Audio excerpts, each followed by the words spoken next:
আসসালামু আলাইকুম রহমতুল্লাহ। সুপ্রিয় দর্শক, আশা করি মহান আল্লাহ রাব্বুল আলামিনের অশেষ মেহেরবানি ও দয়ায় আপনারা সকলেই ভালো আছেন। প্রিয় দর্শক, একদিন রাসূল সাল্লাল্লাহু আলাইহি সাল্লামের কাছে একজন লোক এসে খুব করুণ সুরে বলল, হে আল্লাহর রাসূল সাল্লাল্লাহু আলাইহি ওয়াসাল্লাম, আমি ভীষণ ক্ষুধার্ত, আমাকে কিছু খেতে দিন। এই কথা শুনে নবী করিম সাল্লাল্লাহু আলাইহি সাল্লাম তার এক স্ত্রীর কাছে লোক পাঠালেন ঘরে কোনো খাবার আছে কিনা তা জানার জন্য। সেই লোক রাসূল সাল্লাল্লাহু আলাইহি সাল্লামের ঘরে গিয়ে খাবারের কথা জিজ্ঞেস করলে তার স্ত্রী বললেন, শপথ সেই সত্তার যিনি রাসূলকে সত্য সহ পাঠিয়েছেন, আমার নিকট পানি ছাড়া আর কিছুই নেই। এরপর তিনি ফিরে এলে রাসূল সাল্লাল্লাহু আলাইহি সাল্লাম তাকে আরেক স্ত্রীর কাছে পাঠালেন, কিন্তু সেখানে গিয়েও তিনি কিছু পেলেন না, বরং রাসূল সাল্লাল্লাহু আলাইহি সাল্লাম এর সেই স্ত্রী অনুরূপ জবাব দিলেন।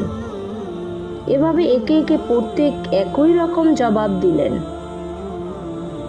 শপথ সেই সত্তার যিনি রাসূলকে সত্য সহ পাঠিয়েছেন, আমার কাছে পানি ছাড়া আর কিছুই নেই। কোনো উপায় না দেখে নবী করিম সাল্লাল্লাহু আলাইহি সাল্লাম উপস্থিত সাহাবীদের বললেন, তোমাদের মধ্যে এমন কে আছে যে আজ রাতে এই লোকের মেহমানদারি করবে? উপস্থিত লোকদের মধ্যে থেকে একজন আনসার সাহাবী উঠে দাঁড়ালেন এবং বললেন, হে আল্লাহর রাসূল সাল্লাল্লাহু আলাইহি সাল্লাম, আমি আজ ওনার মেহমানদারি করব।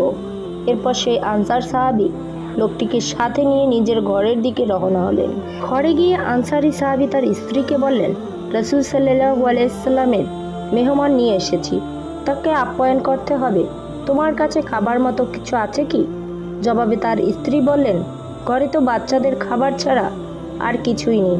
আনসারি সাহাবী তখন বললেন, বাচ্চাদের কিছু একটা দিয়ে ভুলিয়ে রাখো, ওরা সন্ধ্যায় খানা চাইলে ওদের ঘুম পাড়িয়ে দিও।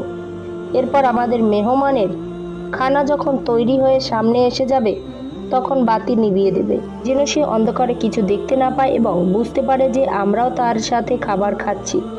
খাবারের সময় হলে সবাই খেতে বসে গেলেন। স্ত্রী তাই করলেন যা তার স্বামী বলেছিলেন। মেহমান খাবার খেয়ে চলে গেলেন, কিন্তু সাহাবী, তার স্ত্রী এবং ছেলে সন্তান সবাই সারা রাত উপোস করে কাটিয়ে দিলেন। পরদিন ভোরবেলা সেই আনসার সাহাবী নবী সাল্লাল্লাহু আলাইহি সাল্লামের কাছে গেলেন। তখন নবী সাল্লাল্লাহু আলাইহি সাল্লাম তাকে দেখেই বললেন, গতরাতে মেহমানের সাথে তোমরা যে আচরণ করেছ তাতে আল্লাহ সন্তোষ প্রকাশ করেছেন। এই ঘটনার উপর আল্লাহ পাক রাব্বুল আলামিন এত খুশি হয়েছেন যে তিনি আয়াতে কারিমা নাজিল করেন।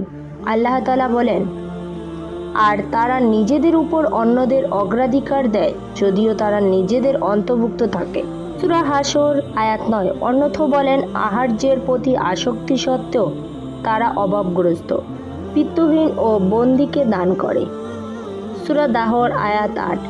মোট কথা, আল্লাহ এবং তার রাসূল সাল্লাল্লাহু আলাইহি সাল্লাম সাহাবীর এই আচরণে খুব সন্তুষ্ট হয়ে যান, আর আল্লাহ এবং রাসূল তার উপর সন্তুষ্ট হন। তার আর কিসের অভাব থাকে?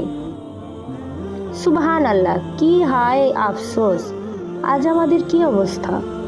আমরা আজ সেই শিক্ষা থেকে কত দূরে সরে এসেছি। আল্লাহ তাআলা আমাদের সহি বুঝদান করুক। আল্লাহুম্মা আমিন।